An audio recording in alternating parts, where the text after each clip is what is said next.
On va essayer de parler aujourd'hui sur un sujet précis, qui est le sujet d'une halakha, qui concerne une halakha précisément liée avec la notion de tsniout, qui est le fait que il y a une halakha que les femmes mariées, femmes juives mariées, doivent normalement se couvrir la tête. Alors, on va faire une petite introduction sur cette idée de se couvrir la tête, mais le sujet portera particulièrement sur un point précis qui est l'avis du Rabbi de Lubavitch. Ce n'est pas seulement son avis à lui, on va le voir aussi, mais en particulier son avis, et on verra précisément son avis, sur le fait de comment se couvrir la tête, et précisément sur le sujet de la perruque, comment le Rabbi a envisagé les choses. Alors, c'est sûr qu'il y a une grande discussion parmi les sages, même les sages d'aujourd'hui, sur la manière de se couvrir les cheveux, est-ce qu'on doit utiliser plutôt un foulard ou plutôt une perruque. Ça fait l'avis d'une marloquette, on verra un peu les différents avis, mais on s'attachera spécifiquement à ce qu'a dit le Rabbi, parce que ça va donner une idée, et après, bon, de toute façon, ça sera à vous de voir ce que vous faites de tout ça. Alors, l'idée de se couvrir la tête, c'est quelque chose qui est que les Chachamim apprennent dans la Torah à partir des versets qui nous parlent de... Vous savez, cette femme Sota, c'est une femme qui a été suspectée par son mari d'avoir eu une relation adultère. Alors, elle subit toute une procédure, on l'amène à Jérusalem, au temple de Jérusalem, et puis à un moment dans la procédure pour la tester en quelque sorte, on va devoir lui découvrir la tête. On lui découvre la tête, et le fait qu'on lui découvre la tête, de là, on voit qu'une femme mariée a la tête couverte. Ça, c'est l'endroit d'où on l'apprend dans la Torah, mais en réalité, on n'a pas vraiment besoin de cet endroit-là dans la Torah pour l'apprendre. C'était quelque chose qui était compris comme quelque chose qu'on a toujours véhiculé dans le judaïsme. Tout le temps, dans la Torah, il y a toujours eu cette idée que une femme, elle doit être sniout, il y a un certain nombre de choses qui doivent être couvertes. Pas seulement d'ailleurs les femmes, même les hommes aussi. On n'a pas le droit de s'habiller n'importe comment, enfin, de se dénuder n'importe comment. Et donc il y a des lois assez précises qui ont été élaborées sur le fait de qu'est-ce que c'est que l'attitude de pudeur et quelle partie du corps il faut couvrir. Et entre autres, il y a effectivement le fait de se couvrir la tête en particulier réellement pour les femmes qui sont mariées. Alors pourquoi pour les femmes qui sont mariées?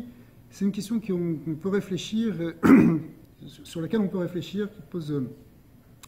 Il y a essentiellement une idée de ce qu'on pourrait dire, si on peut dire un mot, c'est que lorsqu'une femme est mariée, en quelque sorte, même cette partie-là de son corps, de ce qui sort de ses cheveux, c'est-à-dire ce qui va sortir en quelque sorte de... ce qui va émaner d'elle, par sa tête, c'est quelque chose qui doit être réservé en quelque sorte pour son mari. Enfin, c'est uniquement c'est quelque chose qui devient maintenant de l'ordre de l'intimité.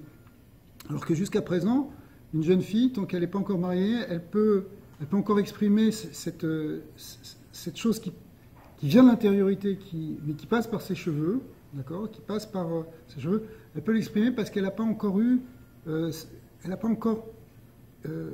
réellement soudé cette relation avec un homme. Elle ne s'est pas encore unie dans un mariage. Et le fait qu'elle ne soit pas encore unie dans un mariage, si vous voulez, il y a quelque chose qui n'est pas encore, qui ne se dévoile pas. Mais une fois qu'elle s'est mariée, il y a quelque chose qui, en tout cas c'est comme ça qu'on le comprend, quelque chose de cette intimité-là qui va ressortir au travers de sa chevelure.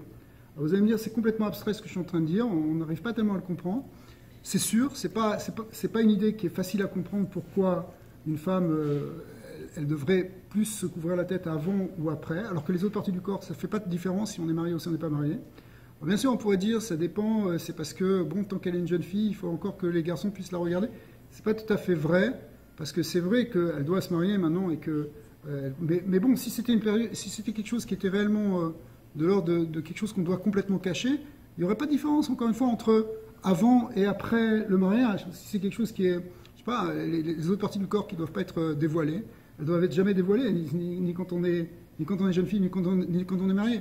Donc ici, il y a quelque chose qui relève de l'expression à l'extérieur, de quelque chose qui est plus intérieur, qui est de l'ordre de l'intimité avec son mari, le fait que c'est maintenant un couple, qu'il y a une union entre ces deux neshamot, qu'il y a quelque chose de spécifique, qu'il y a quelque chose de très précis qui en quelque sorte doit être caché. Alors ça c'est quelque chose qui est très très spécifique à la Torah, puisque c'est sur ce point-là des cheveux, c'est là qu'on voit qu'il y a une différence entre marié et pas marié. Je ne sais pas si j'étais très clair, mais ce qu'on peut retenir tout simplement pour l'instant, ça c'était juste pour donner une idée, c'est à vous de réfléchir, mais c'est que effectivement, finalement, en tout cas, les cheveux vont être quelque chose qu'on doit en quelque sorte réserver une certaine intimité, à quelque chose qui est de l'ordre du privé et non pas du public.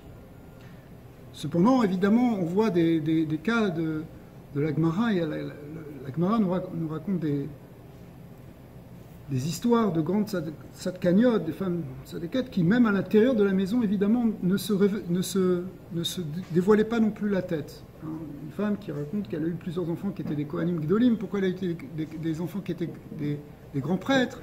Elle a mérité ça parce qu'elle a dit, même les korotes, même les poutres de ma maison n'ont jamais vu mes cheveux. Ça veut dire que même lorsqu'elle se changeait ou qu'elle se lavait, ou peu importe, en tout cas, elle le faisait avec une grande sniout. Donc ça, ça prouve que la sniout, c'est pas simplement à l'extérieur et par rapport à l'intérieur, mais cependant, l'idée il y a quelque chose de profond dans le fait que lorsqu'on se marie, c'est là que ça commence, cette loi de se couvrir les cheveux. On conseille quand même aux jeunes filles de ne pas avoir une chevelure trop ébouriffée, etc., trop extravertie, on pourrait dire. Dans certaines écoles, on demande aux jeunes filles, par exemple, de s'attacher les cheveux, des choses comme ça. Mais il n'y a pas d'obligation encore pour l'instant de couvrir la tête. Alors, on comprend d'ailleurs pourquoi il faut un peu les attacher, etc. C'est aussi par pudeur, parce que la pudeur, c'est pas simplement la sniout, c'est pas simplement couvrir des choses, c'est aussi une attitude, c'est aussi une manière de se présenter, une manière d'exister en quelque sorte. Comment on existe? Est-ce qu'on existe de manière exubérante, en ayant quelque chose qui ouvre une porte à quelque chose ou pas, si vous voulez. Donc, ça c'est l'idée majeure du fait qu'on se couvre la tête. Bon, je l'ai dit en quelques minutes, évidemment, il faudrait étudier ça beaucoup plus en profondeur, mais je voulais réserver ici le sujet, comme je vous l'ai dit tout à l'heure, à l'avis du Rabbi. Pourquoi? Il y a des raisons pourquoi je veux faire ce cours, parce que il y a plusieurs personnes qui ont commencé à dire des choses qui n'étaient pas tout à fait vraies sur ce que disait l'avis du Rabbi, à faire courir des bruits plus ou moins, et des choses que le Rabbi n'était pas pour la perruque ou des choses comme ça, alors que c'est pas vrai, on va le voir. Alors justement le sujet de la perruque, qui fait pas le consensus en quelque sorte dans le peuple d'Israël, puisque c'est une grande marloquette entre des poskim. Il y a beaucoup de poskim qui pensent que on doit se couvrir la tête avec un foulard. Des décisionnaires actuels très importants. On peut citer par exemple le Rav Ovadia Yosef qui pense qu'on doit absolument se couvrir avec autre chose qu'une perruque, ou le Rav Eliashiv chez les Ashkenazim, le Rav Wosner aussi chez les Ashkenazim. Okay, donc il y a plusieurs poskim qui pensent que précisément on ne doit pas utiliser la perruque. Maintenant, est-ce que pour autant la perruque c'est quelque chose qu'il faut pas du tout utiliser ou pas? Alors on va voir qu'en fait c'est le contraire, que certains pensent qu'au contraire il y a une supériorité et que c'est même aussi bien même et peut-être mieux de mettre la perruque. Donc finalement on va avoir deux grands avis dans le cas d'Israël et on va insister sur l'avis du Rabbi. Tout d'abord, dans les premières sources on aurait pu ramener beaucoup de sources dans ce cours, mais je vais ramener que quelques sources halachiques et puis après quelques higuerot du Rabbi pour bien montrer les choses, et quelques higuerot et même sichot du Rabbi. Enfin des extraits en tout cas. Alors, dans son commentaire sur la Gemara et sur le Rif, dans la Gemara Shabbat, il y a un commentateur qui s'appelle le Shaltei Giborim. Giborim, c'est un des grands maîtres de la fin de la période médiévale, des Rishonim. Et il parle de cette Gemara. C'est une Gemara qui explique la chose suivante. Elle parle de ce qu'on appelle Bamei Isha et Yotza. C'est le 6e pérec de Shabbat qui explique avec quoi, en fin de compte, on peut sortir et porter pendant Shabbat. Vous savez que ici, bon, il y a peut-être un hérouf que tout le monde, plus ou moins tout le monde utilise. La plupart des gens les utilisent, pas forcément tout le monde, mais il y a des endroits où il n'y a pas d'hérouf du tout. Et dans ces cas-là, on n'a pas le droit normalement de transporter Shabbat. Et c'est les lois de Hotzah. On n'a pas le droit de porter dans la rue Shabbat, même 4 mètres, 2 mètres, on n'a pas le droit. Alors, c'est une des 39 travaux, c'est un des 39 travaux, c'est peut-être même le dernier. En tout cas, il y a l'interdit de Hotzah. Et donc la Gemara énumère dans 2 chapitres, et dont celui-ci, les choses qu'on a le droit de revêtir, par exemple, ou de ne pas revêtir. Est-ce que, par exemple, porter un chapeau Shabbat, on a le droit, ou est-ce qu'on peut porter une médaille, ou des choses comme ça, ou des armes, toutes sortes de choses qui concernent le Inyan de Hotzah. Je m'excuse, je vous en prie.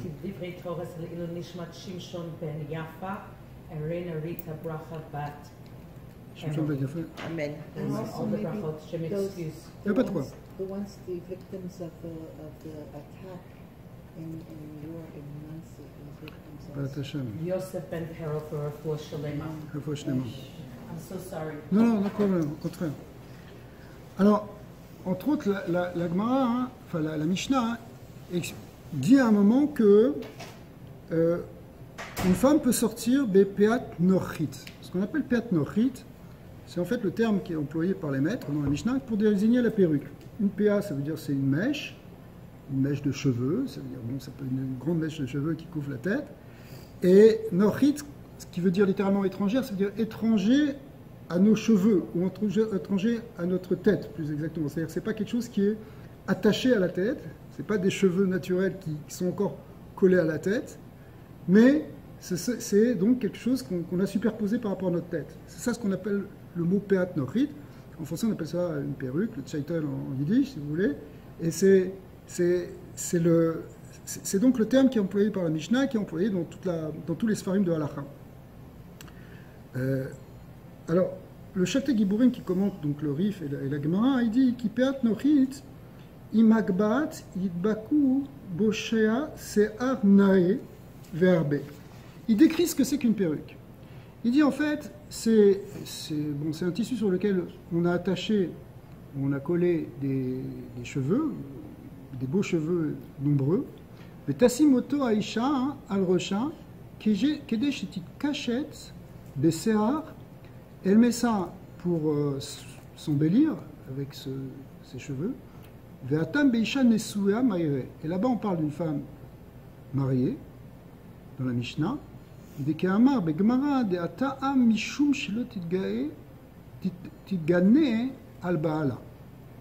Gemara explique pourquoi une femme a le droit de mettre ça et même porter ça Shabbat. C'est pour s'embellir par rapport à son mari, pour que son mari la trouve jolie. Arrêt des Benesouai Maïré, donc on voit qu'on parle de femme mariée. Et il continue un peu plus loin, il dit Umashma le'adia shemutarot benot Israël et kachet ba'en desar ba'isha erva de kama loave ela besar d'adavut le besar. On voit qu'il dit une femme a le droit de s'embellir avec ça, et c'est pas un problème parce que lorsqu'on a dit que les cheveux doivent être couverts, les cheveux sont une forme de nudité, eh bien on l'a dit sur les cheveux qui sont attachés encore au crâne, si vous voulez. Venire gam besara imasear aval sear amechase seara enkan mishum sear.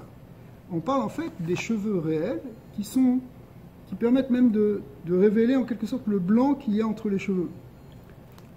Mais il dit, mais si c'est d'autres cheveux si ce sont des cheveux qui ne sont plus attachés à la tête, eh bien, il n'y a plus cet interdit du tout. Et même, il explique que ça pourrait être fait, cette perruque, elle peut être faite même avec les propres cheveux de la femme, qui se serait coupé ses cheveux. Et elle se fait une perruque avec. Et ça, il n'y a absolument aucun interdit. Pourquoi? Parce que l'interdit, c'est seulement lorsque le cheveu est encore avec la tête et qu'on peut voir la tête en quelque sorte à travers les cheveux, si vous voulez. Mais si c'est quelque chose qui a été coupé, on en a fait, on les a collés sur un tissu, et qu'on en fait une perruque, alors à ce moment-là, il n'y a plus d'interdit. Ça, c'est ce que dit le Shaltei Geburim, c'est-à-dire c'est la définition, si vous voulez, de ce qu'est la perruque. Donc, et on voit que le véritable problème, c'est effectivement couvrir les cheveux en tant que tel, mais il n'y a aucun problème, d'après lui en tout cas, il n'y a aucun problème de se couvrir la tête avec des cheveux qui sont même ses propres cheveux, du moment qu'on ne voit plus les cheveux qui sont encore attachés et qui sont en dessous. Et le point qu'il a dit, et qu'il a même dit 2 fois, c'est que le fondement de tout ça, c'est que, vous voyez, parce qu'il y a des gens qui ont critiqué, qui ont dit oui, mais quand tu mets une perruque, tu as l'air encore plus belle, alors c'est quoi l'idée de tsniout? Eh bien, il n'y a pas de problème, parce que c'est fondamentalement pour ça que les perruques ont été faites. Et c'est quelque chose qui est positif, puisque pourquoi c'est fait? C'est pour que la femme, elle plaise à son mari. Quand on dit elle plaise à son mari, que son mari trouve que sa femme, elle lui plaise. D'accord? Donc, et, si vous voulez, ça vient répondre un peu à ceux qui disent mais oui, mais la perruque, c'est quelque chose qui au contraire attire l'œil, c'est quelque chose qui est le contraire de la sniout. C'est pas le contraire de la sniout. La sniout ici, dont on parle, c'est le fait de couvrir les cheveux qui sont attachés à la tête. C'est ça la vraie sniout. Après ça, on peut en dire quand même un petit mot. C'est sûr qu'il y a des gdarim. Des gdarim, c'est-à-dire ceux qui permettent la perruque, permettent en même temps, ils ont donné certaines limites, en quelque sorte. Par exemple, certains poskim donnent des limites dans la longueur de la perruque, dans la forme de la perruque. C'est sûr qu'il faut trouver la finesse pour que ce soit réellement sniout. Mais ça, c'est des halachot qui existent dans tous les dynimes de sniout. Une femme, elle peut être très tsnanoua et très couverte, physiquement, enfin je veux dire, halachiquement, avec des... et en même temps avoir une attitude qui n'est pas sniout. Donc il faut savoir trouver... c'est une attitude, c'est une chose. Donc, la même chose dans le port de la perruque, il y a aussi évidemment une attitude à avoir. C'est pas une perruque simplement aussi pour être complètement exubérante. C'est évident aussi. D'accord? Mais, en tout cas, ce fondement-là, hein, cette idée de dire que la perruque c'est quelque chose qui rend joli, alors c'est pas sniout, c'est pas vrai, ça n'a rien à voir. Ça n'a réellement rien à voir. Parce qu'au contraire, il n'y a aucun interdit qu'une femme elle soit jolie. Au contraire, même une femme mariée, au contraire, elle doit être même jolie pour son mari. D'accord? Une jeune fille aussi, etc. Mais une femme mariée, elle doit être jolie. C'est pas parce qu'elle est mariée que maintenant elle doit être enfermée dans une pièce et que personne ne doit la regarder. C'est pas comme ça. Il y a quelque chose ici qui est fin, et je pense que c'est justement toute la finesse de la Torah qui est contenue dans ces halachot-là. Dans tout, il y a les limites, si vous voulez, halachiques, et l'esprit qu'il faut essayer de découvrir. Qu'est-ce que la Torah l'attend? Comment elle a compris, par exemple, l'attitude de la femme dans sa maison, l'attitude de la femme dans la société, etc. Il y a quelque chose qu'on peut comprendre et qu'on va essayer de comprendre justement grâce à ces textes. Alors, la deuxième chose que je voulais vous ramener, c'est une chute de Rav Moshe Feinstein. Rav Moshe Feinstein, c'est le grand décisionnaire américain de la seconde moitié du XXe siècle, on pourrait le définir comme ça. Il y a beaucoup de psakim sur lesquels les gens vivent aujourd'hui, en particulier en Amérique du Nord, une chose sur laquelle on est sommaire sur Rav Moshe Feinstein. Et donc, dans ses Shelot ou Tshuvot, dans ses responsables, il écrit une lettre ici où il répond, pour vous donner le contexte, il répond à un rabbin, un rav qui lui écrit, il dit que ce rav qui demande à Moshe Feinstein, il dit « Ma femme voudrait porter la perruque, et moi, c'est pas ma chita. » C'est-à-dire, moi, je suis contre la perruque, mais ma femme, elle veut absolument la porter. Alors, qu'est-ce que je fais? Est-ce que je lui interdis ou est-ce que je lui interdis pas? Est-ce que j'ai le pouvoir de la contraindre ou pas? Alors, Rav Moshe Feinstein va lui répondre la chose suivante. Il veut dire que il dit que Mikol Makom, Rov Rabotenu, Vegam Elu Shesamchim, Ikare Ora, il dit que la plupart de nos maîtres, et en particulier les grands piliers, si vous voulez, de la halacha sur lequel le peuple d'Israël repose, comme ça, c'est son... Il dit, Matirim, ils permettent la perruque. VM, et il donne comme exemple les plus grands, le Rama, Rabbi Moshe Isserles, la moitié du Shulchan Aruch, c'est basé sur le Rama, Sham, et le Darkei Moshe, le Magen Avraham, le Pri Megadim, qui sont des grands poskim, c'est pas c'est les grandes bases, si vous voulez, de la halacha qui est dans le Shulchan Aruch. V'chen mashma gam mi'agra, chez Sover, même le Gaon de Vina, qui pense qu'il n'y a pas ce qu'on appelle maretaïn, parce qu'il y a une discussion, par exemple, parce que une femme qui aurait une perruque, peut-être on pourrait croire qu'elle est une jeune fille, on pourrait se tromper, d'accord? Il dit non, il n'y a pas, le Gaon de Vina, qui n'est pas forcément pour de mettre la perruque, mais en tout cas, il pense qu'il n'y a pas maretaïn. Mais en tout cas, la plupart des poskim permettent. Le Rov à poskim, il dit. Rov Rabotenu, et il dit les plus grands dans ce qu'on appelle Ikare Ora. Eh bien, ils permettent donc effectivement de mettre la perruque. Et je vous saute un peu toute la guérette, mais il termine comme ça en disant Velachen le dina. Au niveau du din, en kvot torato yachol limchot beyad ishto arabanit achashuva mililbosh peat nochi. Il dit tu peux absolument pas contraindre ta femme si elle a envie de mettre une perruque. Pourquoi? Tu peux pas. Pourquoi? Parce que même si toi tu veux être mahmir, si toi c'est d'après toi il faut être mahmir de ne pas mettre une perruque et de mettre un foulard, eno yachol leatil chumrotav alea, tu peux pas imposer ça sur elle. Chez eux rak din shela, parce que ça la concerne elle. Une femme elle est maître de son corps, elle est maître d'elle-même, ici elle la concerne elle. Donc, si le mari il veut pas, il peut pas obliger sa femme elle fait par rapport à elle. Il y a des choses qui concernent, vous voulez, la maison, par exemple, je sais pas, les lignes de cache-route, il faut qu'on se mette d'accord, ok. Mais ce qui concerne sa propre tenue vestimentaire, ça c'est elle par rapport à elle. D'accord, évidemment, ça influe dans sa relation avec autrui, en particulier avec son mari, mais malgré tout, c'est un din qui la concerne elle.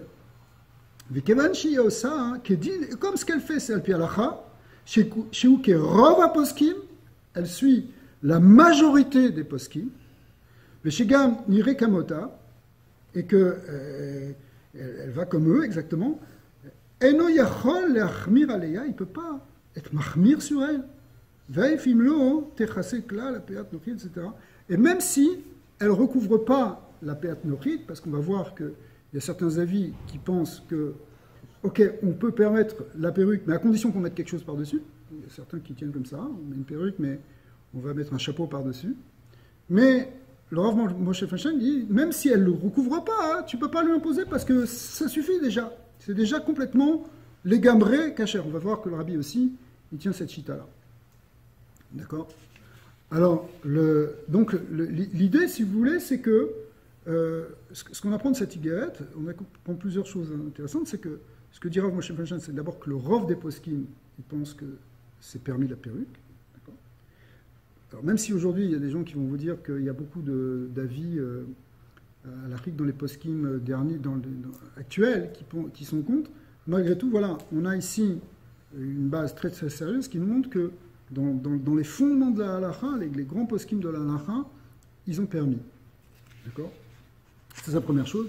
Deuxième chose, c'est qu'on ne peut absolument pas imposer à une femme ce genre de choses. C'est-à-dire, on ne peut pas influencer, à la fin, c'est elle qui doit faire son choix. Alors, bien sûr, son mari peut discuter avec elle, mais on ne peut pas les imposer. Et même s'il dit, moi je suis séfarade, etc., étant donné que ce qu'elle fait, c'est al-pi halacha, on ne peut pas lui imposer. Alors, je ne parle pas du tout de ceux qui viennent et qui racontent des choses complètement extravagantes et complètement délirantes sur le fait que la perruque, c'est le guéhinom, etc. Ça n'a rien à voir parce que c'est quelque chose qui est complètement cachère d'après la halacha, d'après beaucoup de poskim, et d'après même Rav poskim, selon le terme de Rav Moshe Feinstein. Donc on ne peut pas dire, oui, vous savez qu'il y a un grand klal, c'est que quand on parle de Guéhinom, etc., il faut faire très très attention.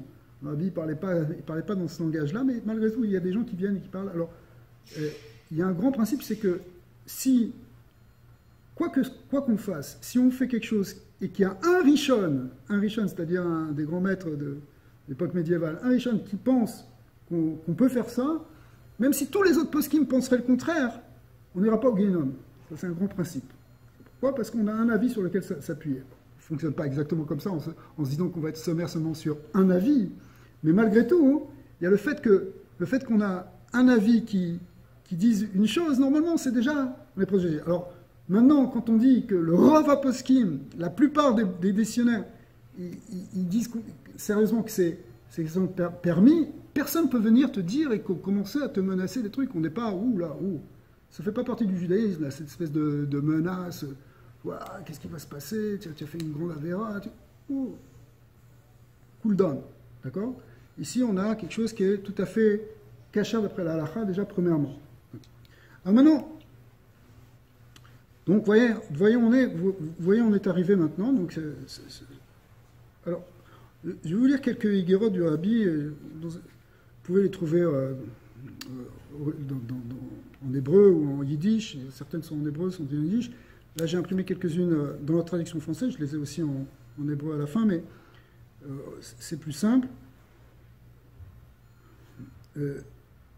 C'est intéressant, on va voir ce que dit le Rabbi dans quelques lettres. D'accord ? Alors, dans la lettre 7425, c'est-à-dire c'est une lettre qui date du 10 Elul 5720, 1960, il dit la chose suivante. Alors, je le lis en français. Il dit « Or, la nécessité de porter une perruque et de ne pas se contenter d'un chapeau ou d'un foulard est établie par différents textes, et l'on peut observer concrètement qu'un chapeau ou même un foulard ne couvre pas toute la tête, au moins pendant un moment. Ce qui veut dire que l'on transgresse alors une grave interdiction. » Alors, ici, dans cette higuerette et dans celles qui vont suivre, le Ravi va donner, pas simplement une permission pour la perruque, il va montrer les avantages de la perruque. Alors, certains vont donner les avantages du foulard, mais ici, ce qu'on va voir maintenant, ce sont les avantages de la perruque. Et le premier avantage qu'il donne, c'est de dire que une perruque, ça tient mieux qu'un foulard. Le foulard, souvent, il glisse, il peut... Alors, évidemment, on peut aussi trouver des solutions pour bien attacher le foulard. Il y a des gens qui savent bien le faire. Mais, voilà que c'est pas tout le monde non plus. D'accord ? Donc, un des points, c'est celui-là.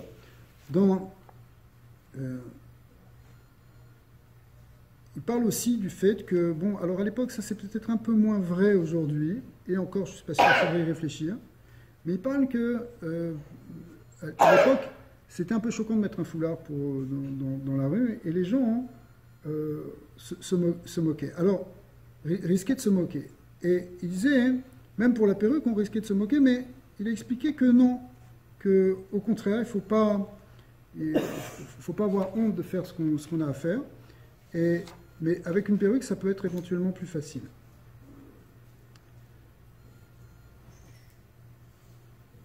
Il dit comme ça, vous évoquez dans une autre higuerette, ici c'est une higuerette 6105, donc de 5718, en 1958, il explique que j'ai à maintes reprises communiqué ma position en la matière, au sujet de se couvrir la tête. À notre époque, un simple foulard ne tient malheureusement pas. En effet, la femme qui la porte est ainsi systématiquement mise à l'épreuve. Se couvrir la tête ou bien seulement une partie de celle-ci, afin de ne pas avoir honte, face à ceux qui se moquent. À l'époque, si quelqu'un avait, aujourd'hui, grâce à peut-être d'autres gens qui sont très marqués sur le foulard, je parle de nos cousins musulmans qui se couvrent aussi avec le foulard, les gens ont moins honte de mettre des foulards qui sont serrés. Mais c'est possible aussi que des fois on ne veut pas avoir la tête complètement couverte, c'est pas bien dans le milieu dans lequel on est. On veut être un peu plus cool, c'est un peu choquant. Alors Donc il dit, c'est ça le problème, c'est-à-dire que ça ne tient pas, et surtout on risque peut-être même de l'enlever, ou de l'enlever partiellement. Alors il dit comme ça, hein, c'est que il dit, alors,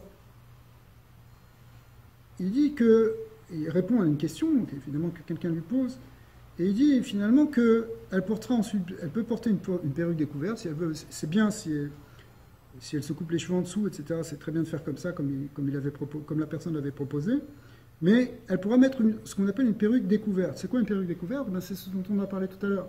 C'est-à-dire une perruque sans mettre forcément un chapeau par-dessus. Pourquoi? Parce qu'on procède comme ça depuis plusieurs générations, sans que cela ait de conséquences. D'accord? Donc, on voit que le rabbi tient ici que non seulement on peut mettre une perruque, et qu'il y a un avantage de mettre une perruque par rapport au foulard, puisque le foulard, on risque soit de l'enlever partiellement, soit de l'enlever complètement. Et la deuxième chose qu'on voit, c'est qu'on n'a pas besoin de couvrir la perruque non plus. Que la perruque, elle peut être découverte, c'est-à-dire qu'il peut y avoir juste une perruque, et sans mettre par-dessus un foulard ou un chapeau.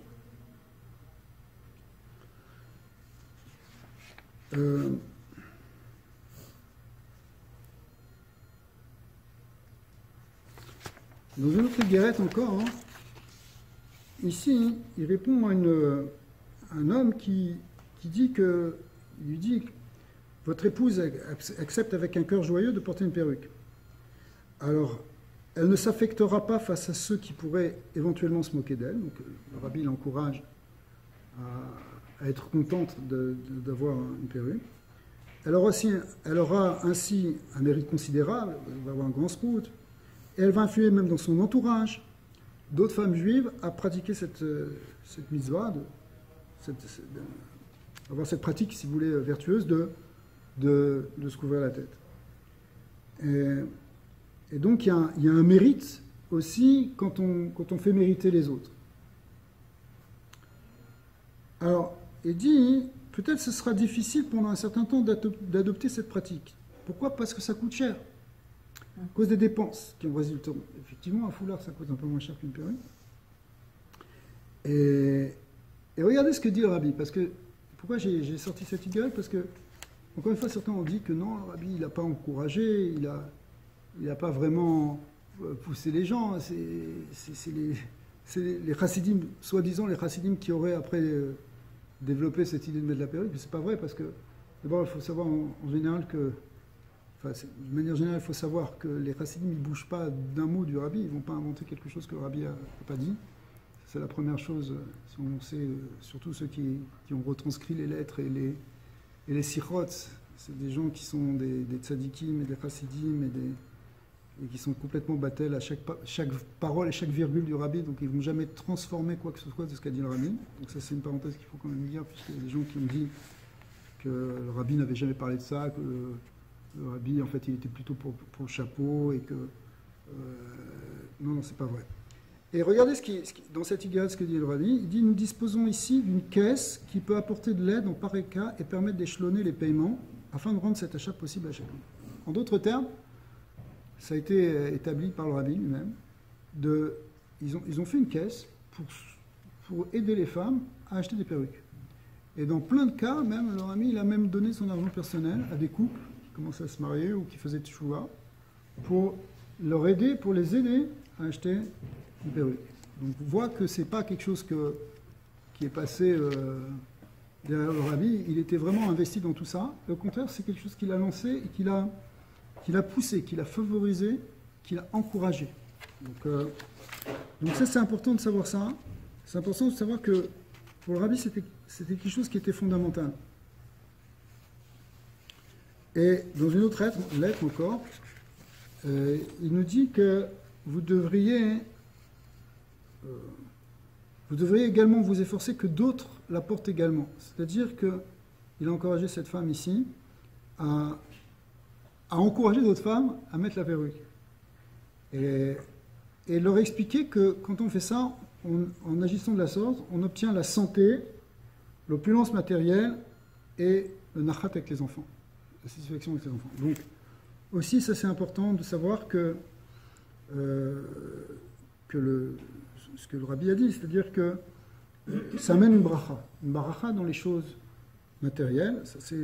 Alors, c'est sûr que cette bracha, elle est l'abdafka avec la perruque, c'est dans l'idée de se couvrir la tête, bien sûr, mais c'est vrai, évidemment vrai aussi, dans l'option où on met une perruque, que ça amène ces sources de bracha dans la briout, dans Nechayum Zoné, c'est-à-dire dans tout ce qui concerne le monde matériel. La femme, elle amène une bénédiction lorsqu'elle se couvre la tête. Alors, voilà. Alors ça, c'est un point... c'est un point important. Alors, dans une sikha qui date de Rosh Chodesh Elul Tafshid Yud Dalet, il reprend cette idée que Peat Nochit ou Inyan Shenogia les Banim ou les Bnei Banim, les Parnassa ou les Briot, c'est quelque chose qui affecte, il dit comme ça, la Peat Nochit, donc la perruque, c'est quelque chose qui affecte en bien, évidemment, les enfants, les petits-enfants, la Parnassa et la santé. Qui est Deita Bezoar, comme c'est marqué dans le Zohar, Shadavar Noga les Bnei Chayim Zoine. Est-ce que vous appliquez que le foulard ne le fait pas? Non. Encore une fois, le foulard le fait, que ce soit bien clair, c'est l'idée de se couvrir la tête. Mais ce que le rabbi ce sur quoi le rabbi a insisté,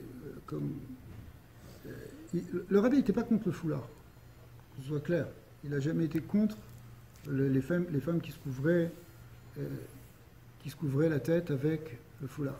Ce qu'il a dit pour ces chassidim, par contre, il y a plusieurs points qu'il faut dire. C'est ce qu'il faut relever d'abord. C'est que premièrement, le rabbi n'est jamais allé en guerre contre quelque chose qui n'était pas de sa chita. Aujourd'hui, il y a des gens qui sortent, et qui font une guerre de ça, qui font quelque chose d'incroyable, qui peuvent... J'ai jamais entendu des gens, rabbins ou prétendus rabbins, qui disent qu'il vaudrait mieux ne pas se couvrir la tête que mettre une perruque. C'est une aberration absolue, ça n'a aucun fondement halachique, et c'est le contraire, mais c'est le contraire même de la base de la Torah, puisque l'important c'est d'avoir les cheveux couverts ici. D'accord? Ok? Alors, ça c'est la première chose. Mais le rabbi n'a jamais parlé comme ça sur le fait de porter un foulard. Il n'a jamais dit, ouais, ceux qui portent une foulard. Il a dit, il y a des avantages à porter la perruque. Ces avantages-là, c'est pas quelque chose qu'il a dit un peu comme ça aussi pour des gens qui... On pourrait croire peut-être aussi, on va enlever aussi une autre fausse idée, ce serait de dire que peut-être que le rabbi aurait dit de mettre la perruque à des gens qui sont pas trop dans le coup de la Torah, pas trop shomer mitzvot. Alors déjà c'est pas mal s'ils mettent la perruque, mais c'est encore que le tzad, c'est encore le shlav alef, si vous voulez, c'est encore le premier niveau, mais après ça il faudrait qu'il passe à autre chose au foulard. Non. Le rabbi au contraire encourageait même ces chassidim, c'est des gens qui sont très shomer Torah, qui sont déjà dans les chumrot et dans les... Au contraire, de mettre la perruque. Il a même dit aux chassidot de ne pas sortir avec un foulard dans la rue, de garder, s'il veut mettre un foulard, de le mettre dans la maison, mais au contraire, dans la rue, de sortir avec une perruque. Donc c'est vraiment, la chita du rabbi, c'est de mettre une perruque. C'est pas, mais malgré tout, il n'a pas du tout été contre ceux qui mettent le foulard. Il n'a jamais rien dit de mal contre le foulard. Il a donné des avantages du côté de la perruque, des avantages sociaux, des avantages de honte. Il y a dans un endroit, dans cette sikha, parce qu'on va peut-être pas la faire entière, mais à un moment il cite qu'est-ce qui se passerait si la femme elle était avec son foulard et qu'il y a le président des États-Unis qui rentre, etc. Alors aujourd'hui vous allez me dire maintenant au Parlement américain il y a des femmes avec des foulards, donc c'est un peu changé. Mais malgré tout, il a donné des idées qui donnent des avantages sur la perruque. On a vu qu'il y a plusieurs avantages, mais il n'a pas été contre du tout. L'important en réalité, l'important, c'est effectivement pour une femme mariée de se couvrir la tête. Alors, pour ça, de manière générale, il faut comprendre que l'armée n'a jamais fait de guerre à l'Afrique contre des gens qui pensent autrement que lui. Il a toujours montré, peut-être sur certains points, il a donné des avantages. Par exemple, il a donné des choses qui ont peut-être un peu bouleversé les habitudes de certains quand il a demandé aux jeunes filles aussi d'allumer les nérodes de Shabbat. Alors, Il y a des postes qui sont rentrés en guerre contre lui. Mais le rabbi savait ce qu'il faisait. Il a dit comme ça. Et on voit après l'influence que ça a eu et le bien que ça a amené dans le cas d'Israël. Il faut savoir aussi, d'un point de vue général, que le rabbi Lubavitch, c'est pas quelqu'un qui défend simplement la vie des Lubavitch. Il n'est pas simplement le rabbi de Lubavitch. Il n'est pas là pour défendre une chita contre les autres chitotes. Il est le rabbi Lubavitch, mais il est beaucoup plus que ça. Il a une mission de manique de tout le clan Israël. C'est-à-dire que quand il a donné une aura, quand il a donné un enseignement, cet enseignement, il va beaucoup plus loin que simplement défendre, si vous voulez, les intérêts ou les avis de sa propre communauté. C'est sûr que le rabbi, il est Chabad, et qu'il descend du Admor HaZaken, et qu'il a la Chita chassidique, etc. Mais c'est pas limité au cercle de sa communauté. Quand il a donné des choses, il faut savoir toutes les campagnes que le rabbi a données. Vous voyez que les campagnes, tout d'un coup, le rabbi, il a une idée, il a donné une campagne, c'est beaucoup plus profond que ça. Tout ce qu'il a fait, et vous savez, plusieurs fois, le rabbi venait, il expliquait que son beau-père lui a dit, il est allé prier au tzim de son beau-père. Le rabbi, c'est un avis. Son inspiration, bien sûr, elle a une base halachique très forte. Un gaon atzum dans le limud Torah et dans la halacha. Mais ce qu'il fait, il le fait parce que ça vient du ciel en quelque sorte. C'est-à-dire que l'inspiration du rabbi, c'est du roi HaKodesh, c'est de la névoie. Donc quand il a dit par exemple que on doit encourager dans tous les milieux à ce que toutes les femmes allument les nérodes de Shabbat, et y compris même les filles de la maison, pas simplement les petites qui ont 3 ans, mais même les grandes, même si elles sont déjà bat mitzvah. Or, normalement, d'après par exemple certains poskim, tant que tu n'es pas marié, tu n'allumes pas les nérodes, tu es sommaire sur les nérodes de maman. Mais non, il a dit que même les jeunes filles, alors ça, il y a des poskim qui ont commencé à dire, oui, mais non, d'après la halakha, d'après les sfaradim, etc. Le rabbi savait ce qu'il faisait. Et il y a eu des grands poskim, je ne sais pas, qui ont accepté entièrement tout ce que le rabbi a dit, même si ce n'était pas exactement leur chita au départ. Je pense par exemple à Rav Mordechai Eliyahu sur beaucoup de points. Rav Mordechai Eliyahu, il a tout de suite enclenché ce que le rabbi disait, même si ça ne correspondait pas exactement à sa chita. Vous savez que Rav Mordechai Eliyahu, c'était un très grand possèque. Son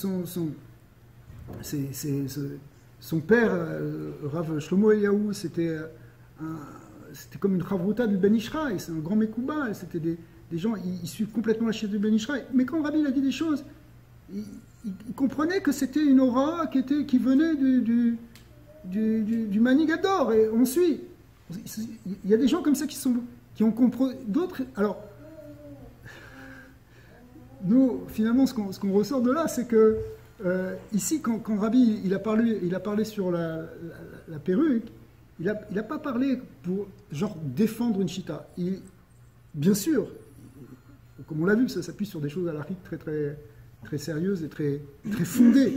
Mais s'il a donné ça, il y a peut-être aussi quelque chose qui est plus, je sais pas, il y a une vision qui est peut-être encore plus profonde de tout ça, qu'on ne perçoit pas toujours. Je sais pas, peut-être un jour on va comprendre aussi. J'ai parlé 2 ou 3 fois, j'ai fait 2 ou 3 rémazim sur ce qui se passe. Aujourd'hui, le concept du foulard, il est porté sur la place publique dans un autre niveau, puisqu'on n'en parle pas à cause de nous, à cause des musulmans.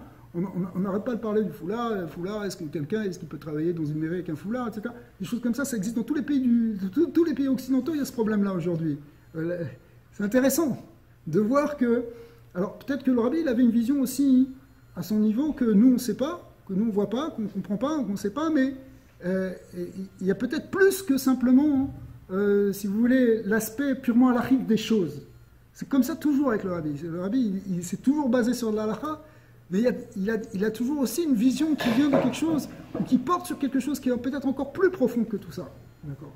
Et sur qu'est-ce que c'est que en tout cas ici, il y a une question qui est intéressante sur la place de la femme dans la société, la place, comment une femme elle intervient. Voilà, cette semaine, il y a eu pour la première fois, je crois, une femme froum orthodoxe, une chassida de Brooklyn qui est devenue juge à la cour américaine, enfin je ne sais pas exactement, mais... Ça fait quelques années. Hein? Ça fait quelques années. Non, mais cette semaine, là, il qui est assez intéressant de voir que le rabbi, il avait cette vision derrière là qu'une femme, c'est d'abord c'est une femme, c'est d'abord l'intériorité, c'est d'abord la maison, c'est les enfants, etc. Mais en même temps, il n'a pas non plus bloqué les femmes à l'intérieur. C'est-à-dire que les femmes, il a encouragé les femmes aussi à transformer le monde. On sait que la Géoula, elle est venue par les femmes dans plein de moments, que ce soit en Mitzrayim, que ce soit à l'époque de Purim avec Esther, etc. On voit que c'est grâce aux femmes finalement que Israël sort de Galout, et y compris du dernier Galout. Donc il a demandé aussi quelque chose. Enfin, et elles interviennent aussi dans la société, elles interviennent aussi dans le monde. Le fait qu'elles interviennent dans le monde, alors peut-être que ça aussi, ça joue, si vous voulez, dans le fait que comment elles vont apparaître et comment elles vont comment elles vont s'intégrer dans le monde moderne, si vous voulez. Alors, mais encore une fois, hein, je ne suis pas dans la marloquette, hein, je suis pas en train de dire Fouler c'est pas bien ou quoi. C'est pas ça le but de mon propos. C'est que ce soit clair, parce que c'est tellement un sujet où les gens s'énervent sur ça que je préfère le dire.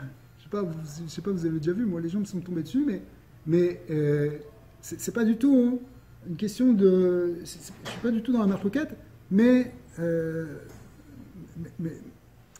en même temps, c'est ça, si vous voulez, le fondement du sujet. Alors, on va pas trop avoir le temps de faire la sikha, mais de toute façon, ce n'est pas prévu. Mais en un mot, quand même dans cette sikha, le rabbi explique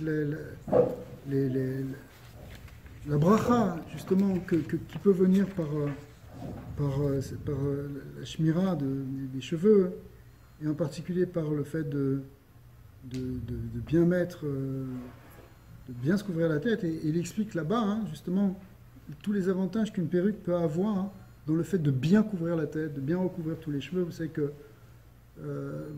d'après le Mechaber, c'est-à-dire d'après le Shulchan Aruch, ce que les Sfaradim tiennent, c'est que Tefar Besear Erva, que quand on dit que Ser Beisha Erva, hein, que le cheveu est une unité, mais il dit qu'on peut dévoiler un Tefar. Un Tefar, c'est pourquoi 10 cm qui peuvent être dévoilés, mais le problème c'est savoir où est-ce que c'est devant, est-ce que c'est sur le côté, et est-ce qu'on dévoile parfois un peu plus, un peu moins. Ça, en tout cas, ça c'est l'avis du Mechaber, qu'on peut dévoiler un peu les cheveux. Mais d'après l'avis du Rama, on ne doit pas dévoiler du tout les cheveux, au contraire, d'après la Kabbalah aussi, on doit complètement cacher tous les cheveux. Et le Rabbi explique qu'il y a une ma'ala, il y a un avantage avec la perruque, puisque la perruque, elle couvre mieux, à part les avantages aussi, l'avantage, comme on a dit tout à l'heure, qu'elle risque moins de glisser et qu'on ne risque pas de l'enlever en public si on est gêné. Alors, on va terminer là-dessus. Et donc, ce qu'on peut retenir de tout ça, c'est que d'abord, on peut encourager toutes les femmes ici et ailleurs à ne pas avoir peur de rentrer dans ces halachot de tzniut. Au contraire, elle va trouver sa beauté intérieure, elle va dévoiler une vraie beauté, la beauté de la femme juive, qui est une beauté d'Ekdusha, et qu'il n'y a pas de problème halachique, du moins, parce qu'on a vu ici, non seulement il n'y a pas de problème halachique de mettre une perruque, même si certains sont contre, mais au contraire, on a vu que le Rov Aposkim permettent. Deuxièmement, on a vu que il y a beaucoup d'avantages à la mettre, ça j'aurais bien insisté là-dessus, et que il y a une idée de se renforcer et même d'encourager les autres à mettre des perruques et à vivre pleinement leur judaïsme dans la sniout et dans le respect de la halakha. Si vous avez des questions, peut-être, je ne sais pas. Oui. Est-ce que vous pouvez élaborer sur Marit Aïn? Parce que c'est vrai que les perruques de nos jours sont devenues très sophistiquées. Alors, voilà. Alors, le problème de Marit Aïn, ça a été réglé. C'est-à-dire que c'est pas grave si on ne sait pas que tu te couvres la tête. En fait, c'est pas grave. D'accord ? Tu n'es pas obligé de mettre l'étiquette de ta perruque sur ta perruque pour montrer que tu l'as achetée. Tu peux avoir une perruque. Maintenant, donc il n'y a pas de Marétain. Le Gaon de Vina, il dit qu'il n'y a pas de... Les poskim disent qu'il n'y a pas, grosso modo. Okay. Ça peut dire... Ok, il n'y a pas de problème, quoi. On va croire qu'elle n'est pas mariée. De toute façon, même si elle n'est pas mariée, on n'a pas le droit d'approcher une fille n'importe comment. Je veux dire, c'est pas... Ok, c'est pas parce qu'une fille... Alors, une fille qui n'est pas mariée... Bien sûr, c'est pas les mêmes interdits, mais quand même une fille qui n'est pas mariée, elle se noie. Je veux dire, c'est pas parce qu'elle ne se couvre pas la tête. Donc, et les hommes doivent faire attention dans tous les cas. Alors, maintenant, c'est sûr qu'il y a ce que j'ai dit tout à l'heure des gdarim dans la perruque, que... encore une fois, suivant les communautés, certains ont dit pas plus, par exemple, certaines communautés disent pas plus bas que les épaules, d'autres ils disent pas trop frisé, d'autres, ok, pas trop ébouriffé. Et donc il y a des limites qui sont assez logiques en vérité sur le fait que ce soit une perruque qui peut embellir la femme. Non seulement on a vu ça, c'est pas interdit, mais au contraire même c'est fait pour ça normalement, d'accord. Ça peut embellir la femme. Une femme elle a le droit d'être belle. Elle a le droit de s'embellir aussi avec un beau foulard, mais elle peut s'embellir avec une belle perruque. Mais en même temps, il y a une idée, évidemment, de garder un esprit de sniout. Mais maintenant, de là à critiquer, à dire celles qui mettent une perruque, c'est une catastrophe, elles attirent le regard, elles attirent d'autres bêtises, les dynimes ou je ne sais pas quoi, d'accord. Ça, c'est complètement faux. Il faut juste... Chacune doit trouver... Quelle est la véritable attitude à avoir, si vous voulez? Mais Marétanie, il n'y a pas. Oui, allez-y. Alors, je pense que pour la perruque, c'est quelque chose qui est très personnel. C'est chaque femme, comment elle se sent, et c'est important que la femme, elle se sente bien, et qu'elle puisse sortir à un mariage ou dans une soirée, et qu'elle puisse se sentir bien. Ouais. Moi, je porte le foulard depuis que je me suis mariée, et dans la plupart des mariages, je suis presque la seule qui porte que le foulard. Un des problèmes que j'ai trouvé, d'abord mon mari il voulait pas que je porte la perruque parce qu'il voulait pas que je porte sur moi des cheveux d'une autre femme. Alors il pensait que c'était, je sais pas, en tout cas c'était ça son... Et il est très séfarade, alors il m'a dit qu'il voulait que le foulard. Si vous êtes bien avec ça, il n'y a aucun problème. Exactement, mais un autre, ça veut dire que j'ai beaucoup étudié là-dessus parce que d'abord je fais une maîtrise en éducation et je compte être enseignante. Alors si j'enseigne dans une école publique, il y a maintenant un problème. Est-ce que j'ai le droit de mettre le foulard aussi. Alors j'avais vu... C'est pour ça que je disais que le rabbi voyait loin des fois, bien avant que les choses arrivent. Mais allez-y, continuez. Et aussi, ça veut dire qu'il y a ce inyan que les cheveux... D'abord, beaucoup de femmes aujourd'hui, c'est vrai qu'elles portent des perruques qui sont un peu trop longues et qui ne sont pas nécessairement comme ce que le rabbi il a autorisé. Le rabbi il disait qu'il faut quand même que ce soit tsniout. Voilà. Alors je pense qu'aujourd'hui, les femmes elles portent des perruques. Ça veut dire on peut les porter trop. C'est un choix. Chacun, quand ça vient à porter une perruque, ils peuvent arriver à les porter trop longues ou que ça soit pas traité. Mais un autre problème, c'est que d'où vient le cheveu. Alors il y avait ce inyan que Rav Ovadia Youssef, je sais que c'est séfarade, mais c'est quand même un gadol adore. Et il disait que les cheveux, aujourd'hui, la plupart des femmes qui donnent leurs cheveux, c'est pas c'est des hindous, c'est pas des femmes. Alors il y a quelques années sont sortis tout un inyan, il y a toute une campagne qui est sortie sur le fait que beaucoup de perruques étaient faites avec des cheveux qui avaient été offerts à la Vodazara. Oui. Donc il y a eu toute une campagne. Après ça, il y a des Hersherim qui sont sortis sur les perruques, avec des cheveux où on a qualifié. En vérité, il y a plusieurs livres qui sont sortis depuis avec de grandes autorités. C'est intéressant de voir que les rabbanim qui sont allés vraiment sur place, qui étaient sur place, ils se sont rendus compte que c'était beaucoup moins important que tout ce qu'on pouvait dire. C'est-à-dire que la plupart des cheveux ne venaient pas d'Avodah Zarah. Ça, c'est un premier point. Deuxièmement, c'est qu'aujourd'hui, quand tu achètes une perruque, elle vient avec un Hersher. C'est-à-dire que depuis qu'il y a eu ça, bon, alors il y avait peut-être aussi une question, bon, je ne veux pas trop rentrer dedans, mais il y avait aussi peut-être une question enfin, de commerce, c'est-à-dire tout ça. Mais aujourd'hui, maintenant, les perruques, elles viennent avec des Hersheim. Ça veut dire que c'est ça, ça veut dire de savoir d'où vient la perruque, parce que les femmes qui donnent leurs perruques, c'est des femmes qui d'habitude n'ont pas d'argent, qui sont dans des pays sous-développés, et ils donnent ça. Ça veut dire que l'idée qu'une femme, elle est en train de pleurer parce qu'elle doit donner ses cheveux, et qu'elle a besoin pour se nourrir, ça vient aussi avec une autre ça vient idée aussi, mais je veux dire, quand tu mets un vêtement qui est fabriqué c'est vrai dans un pays aussi en Inde ou... Chaque année, ils donnent leurs cheveux. Et après, c'est traité et ils les vendent aux Européens. Donc après, on pense que c'est une perruque européenne. Encore une fois, je veux dire, maintenant, les perruques, elles viennent avec des Hersheim. Dans tout ce que tu achètes, théoriquement, tu dois faire attention. C'est-à-dire, que ce soit la nourriture, que ce soit même les vêtements. Absolument. Dans les vêtements aussi, tu dois vérifier, c'est pas châtenaise, etc. Le côté... C'est sûr que si tu veux... Est-ce que tu te poses la question quand tu achètes une robe qui a été fabriquée au Bangladesh, le niveau de vie là-bas, ils vivent avec quelques dollars par an, tu pourrais... Alors, c'est sûr que ça pose des questions d'éthique, mais ces questions d'éthique, tu peux te les poser dans tout. Je veux dire, Oui, c'est vrai. Si on savait que même quand on mange du riz qui vient de Thaïlande, mais le riz qui vient de Thaïlande, c'est le meilleur riz qui part à l'exportation, mais eux, qu'est-ce qu'ils mangent? Ils mangent le riz qu'ils mangent eux, on n'oserait pas le manger, ils mangent les restes. Et donc, surtout, si tu veux, il y a un problème, il y a un vrai problème d'éthique pour ceux qui sont en Occident, etc. Mais c'est un argument qui existe pour tout, quoi.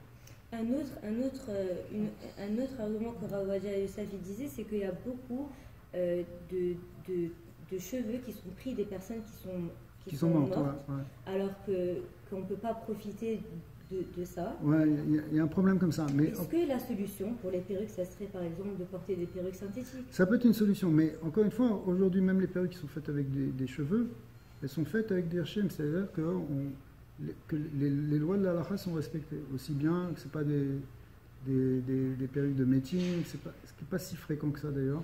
C'est pas non plus quelque chose qui vient de la Vodazara. Il y a une bdika, il y a un suivi, si tu veux, un peu comme dans la nourriture, on fait un suivi de l'origine. Il y a des chomrim qui vont et qui vérifient d'où vient l'origine des cheveux. Okay. Une dernière question, est-ce que c'est important, est-ce que c'est obligatoire, je m'excuse. Est-ce que c'est obligatoire de se couvrir la tête à la maison? Alors pendant qu'on fait une bracha, si la femme n'est pas nida, est-ce qu'elle peut se découvrir les cheveux? Mais Karadine, oui, mais la pratique est rentrée que les femmes juives vertueuses depuis des générations et des générations, elles se couvrent la tête même à la maison, même quand il n'y a personne qui les voit, même quand elles sont toutes seules, même quand elles sont pas nidas. Mais encore une fois, mais Karadine, c'est-à-dire théoriquement c'est permis. Donc on ne peut pas non plus trop interdire aux gens, mais encore une fois, ça passe des niveaux. Comme on a parlé tout à l'heure d'une femme qui se couvrait, qui disait que son plafond, les poutres de sa maison n'avaient jamais vu ses cheveux. Pour les femmes divorcées ou, comment on dit ça, widow en français? Veuve. C'est quoi alors là aussi, il y a deux choses. La réponse, elle est, sur ça, c'est qu'il faut poser la question à un chacham. De manière générale, il faut poser la question à un chacham parce que c'est pas aussi obligatoire. Et en même temps,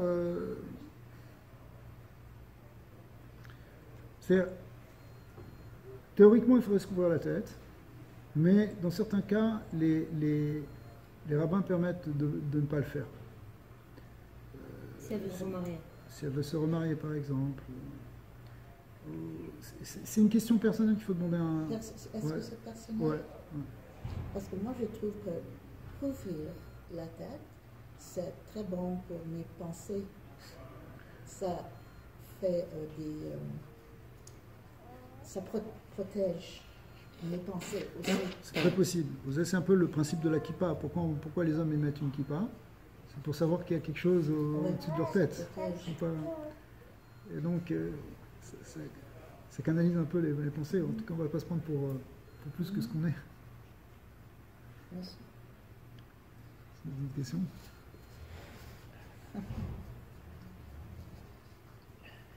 C'était très bien, merci beaucoup. Merci, avec plaisir. Amen, amen.